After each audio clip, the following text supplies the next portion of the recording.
Дорогие друзья, рад приветствовать вас на канале Печь Камины. Зовут меня Александр. Как всегда, продолжаю знакомить вас с печным и отопительным оборудованием. Сегодня приехал на один очень интересный объект. Здесь очень живописная природа. За моей спиной Волжская заводь. Как всегда, природа поражает нас своей красотой, особенно когда на дворе июль месяц. И сегодня хочу вам показать печь-камин, которая установлена в двухэтажном доме. Погнали смотреть. Так, друзья, что касается технических решений, которые использовали на этом объекте. Первое. Положили лист угловой от компании Везувий. Такой вот он черный. Подходит под печь. Размер у него 1,20 на 1,20 м. Вот так вот он выглядит. Следующее. Использовали дымоходную систему. Дымоходная система представлена у нас компанией Лава. Тоже производитель Везувий, полуметровый участок, полуметровый шибер. И входим в стену. Что касается стен, так как дом здесь из имитации бруса, то имитацию бруса мы за печкой всю убрали. У нас, значит, здесь минерит, у нас здесь силикат кальция плиты, весь полностью печной угол выполнен из этих плит. И дымоходная система здесь на этом объекте выходит у нас в стену, идет через второй этаж. Пришлось нам покрасить дымоход по желанию заказчика вот в такой коричневый цвет. Дымоходная система основная представлена компанией Стальмастер 150 на 210. Вот такой вот дымоход. Сейчас поднимемся на второй этаж, я вам тоже покажу, как там дымоход идет. Так, ребят, второй этаж. Здесь у нас дымоход проходит через потолок. И одно из технических решений, которое здесь на объекте было применено, это использование двух полуотводов сэндвичей. Вот здесь внизу они немножечко у нас ушли в сторонку. Здесь вот металлическая балка идет. Она, в общем-то, чтобы уменьшить расстояние и увеличить расстояние, здесь на втором этаже два полуотвода. И на втором этаже вот тоже столкнулись с тем, что металлические балки идут. И пришлось тоже двумя полуотводами и четвертушечкой уходить туда в потолок. Поставили также узлы разделки. Все из силиката кальция и керамического волокна. Поэтому все надежно, хорошо. Вот та печь, про которую я вам сегодня расскажу. Это печь от компании НМК. Называется она Сибирь 12. В линейке печей Сибирь есть несколько модификаций. Шестерка, семерка, десятка и 12 это самая большая печка. Ее мощность порядка 12 киловатт. Достаточно большие, внушительные, я бы даже сказал, размеры. Способна она отапливать помещение до 380 кубов. Это номинальная мощность. В данном случае в доме у нас, конечно же, гораздо меньше. Здесь объем. Первый этаж, он такой без прохода на второй этаж. Лестница на второй этаж, соответственно, идет по фасаду здания, то есть тепло у нас сразу не будет уходить и подниматься на второй этаж. И печка эта здесь будет выполнять роль не основного источника отопления, а дополнительного. Но она способна справиться с этой задачей на 100%, потому что даже не работая в своей номинальной мощности, тепла от агрегата будет достаточно для того, чтобы отопить полностью пространство. Здесь задача перед нами стояла максимально увеличить визуализацию. Печь Сибирь имеет одно основное стекло и два боковых маленьких стекла, тем самым обзор из любой точки комнаты на нее достаточно хороший. Нужно отметить, что внизу печи есть ящик такой вот, где можно подсушивать дрова перед тем, как закладывать их в агрегат. Вся топка печи футурована шамотом, причем дно такое достаточно большое, то есть там практически где-то в районе 5 сантиметров шамот. Печь колосникового горения, то есть воздух на процесс горения подается у нас снизу. Здесь вот на лицевой части у нас есть два рычага. Я вас с ними познакомлю чуть-чуть поближе. Один отвечает как раз за систему работы подачи воздуха в квасник, а второй отвечает за дожигатели. Дожигатели я вам тоже покажу, они сверху топки есть. Так, друзья, еще хочу отметить, что печка Сибирь 12, она, ну, такая условно угловая, условно пристенная. И здесь вот у нас угол такой, печная зона, которая потом еще будет декорироваться. Плитка, скорее всего, заказчиком будет наклеена. И вот печка может вставать как в угол нашего помещения, так и может быть пристенная. В данном случае поставили в угол. Для декора на боковых стенках печи вот такая вот плитка керамическая идет, достаточно интересная по цвету. И плюсом ко всему еще в процессе эксплуатации плиточку можно менять. Вот, то есть вы можете поменять ее по собственному желанию, но исходя из вашего интерьера. Из приятных особенностей, которые характеризуют наш агрегат, это, пожалуй, ручка. Ручка здесь такая вот поворотная, то есть она опускается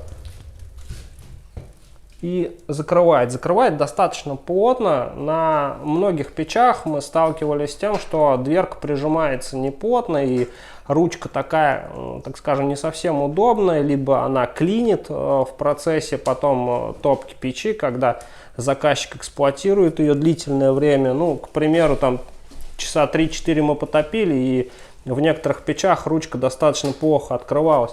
Здесь она такая металлизированная, естественно, она нагреется в процессе работы.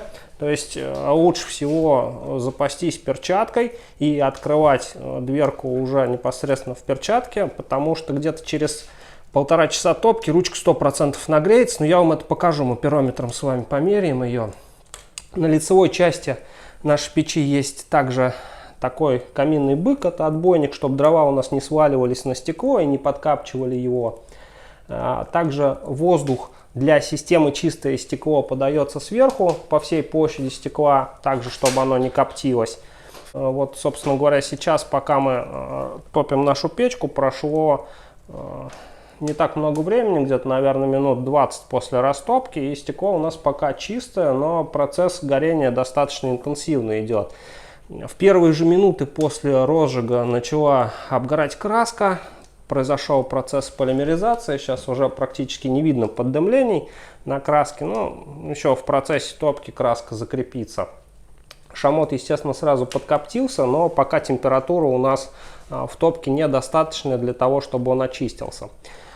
Сейчас у нас июль месяц, на улице достаточно жарко, и мне рядом с печкой находиться не совсем комфортно, потому что отдает она, конечно, мощнейшее тепловое излучение, но мы с вами порегулируем ее и посмотрим все показатели мощностные, вот как она работает на основной своей мощности. Естественно, попробуем порегулировать систему работы чистое стекло и посмотрим с вами на дожиг нашей печи. Так, ребят, вот у нас сейчас интенсивный процесс горения достаточно идет в агрегате. Как раз акцентирую ваше внимание на регулировках печи. Значит, слева вот эта вот задвижка, она регулирует подачу воздуха в квасник. Правая, такая выдвижная, либо туда втягивается, либо на себя. Она регулирует у нас систему дожига уходящих газов. Есть там патрубки специальные стоят, их видно. Вот сейчас отсюда это две трубы.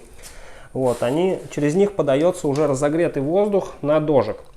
Ну, поскольку горение достаточно интенсивное, хочу попробовать сначала начать с регулировки вот как раз прихода воздуха в квасник. Я перекрою ее полностью. Давайте посмотрим, как пламя у нас среагирует.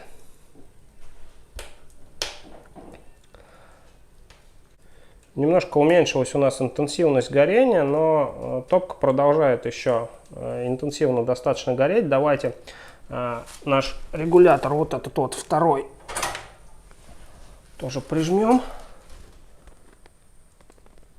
И вот как раз, когда мы придавили уже наш второй регулятор, у нас горение плавненько так переходит в режим длительности. Естественно, уменьшилась интенсивность. Ну, технически на таком режиме агрегат можно топить, и он будет давать не максимум тепла, а примерно половину, но дрова будут гореть вот так неинтенсивно. И все же вот из него киловатт 5-6 вот на таком режиме можно выдавливать, положив 2 полена небольших. То есть будет гореть, не сказать, что красиво, но интенсивно.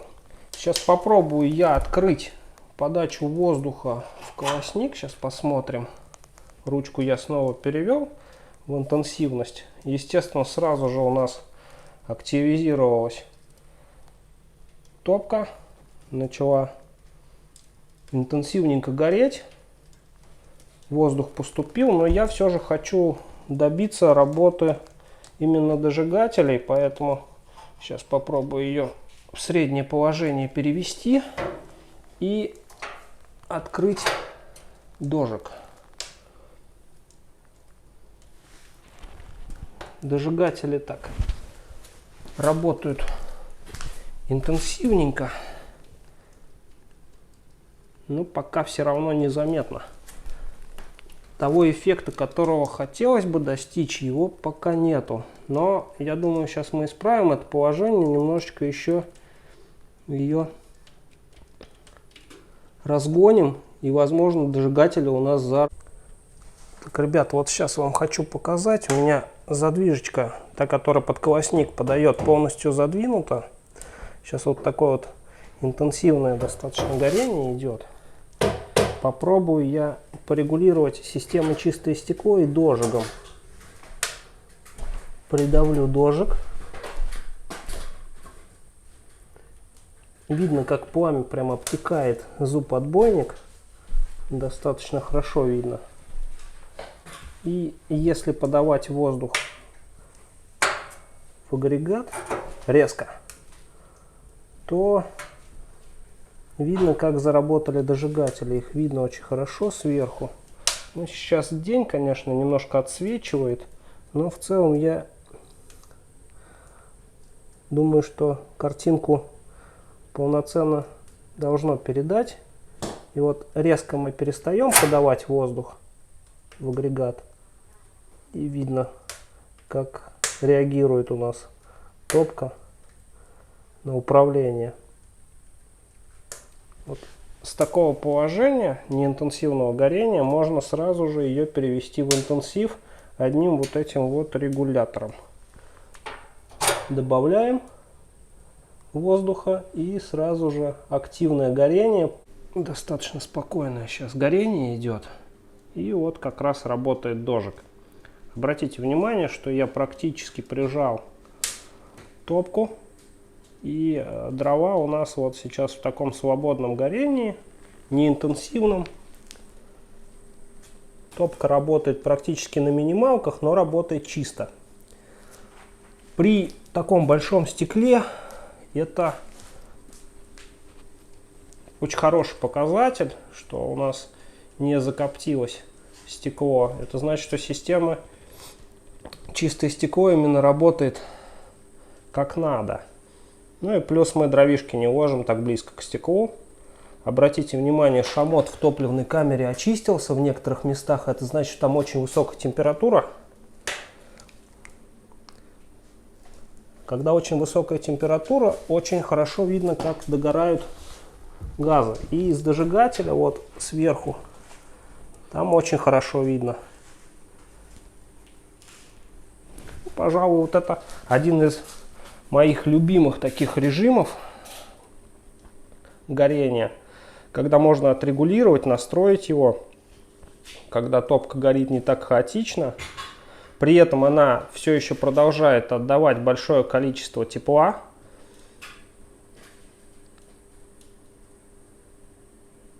Просто красиво, так как это происходит в некоторых хороших агрегатах, где очень герметичная подача воздуха.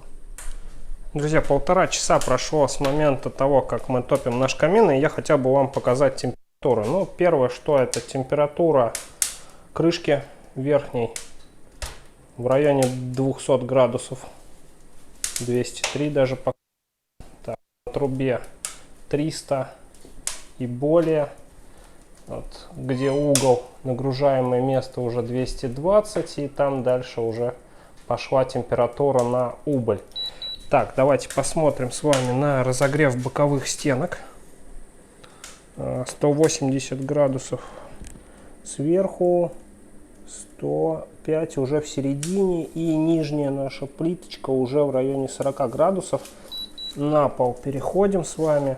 В районе нашей топки печи уже 52 градуса, ну а лист предтопочный наш разогрелся до 40 градусов. Здесь достаточно высокая температура в помещении. Хочу замерить также температуру на стенках изоляции. Вот, под 100 даже градусов есть. Но там все хорошо. Вот есть 100, даже 150 ловилось. Главное, я думаю, просто отразилось. Если где-то в районе там 100 градусов за печью, это нормальная температура. Чем мне нравятся печки в кожухе металлические, все-таки они не так экранируют сильно тепло, а с учетом того, что сверху нашей печи очень много вот этих конвекционных отверстий, то тепло сразу поднимается наверх и уходит, и здесь в помещении становится так прилично тепло, я вам скажу. Тем более на улице порядка 30 градусов, поэтому я тут точно весь уже красный и порядком так вспотел. Но горение вот интенсивное идет. Давайте понаблюдаем. Практически у меня регуляторы на максимуме. Сейчас все открыты. Вот.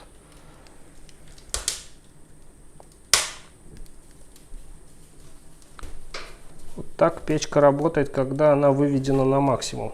Переведем ее немножко в более медленный режим и перестанем подавать воздух на стекло. При этом дожигатели у нас все равно, как видно, очень хорошо работают. Особенно один, вот где пламя сейчас в него бьет, очень хорошо видно, как струится. Пламя обтекает, и вот дожигатель работает прилично. Можно придавить еще и шиберной задвижкой печку, но я думаю, это неуместно в силу того, что и так у нас, в общем-то, красиво все горит хорошо. Дожигатель вот сейчас активно, левый дожигатель тоже включился, из него прям пламя вырывается. Чистое горение — это тоже всегда очень хорошо.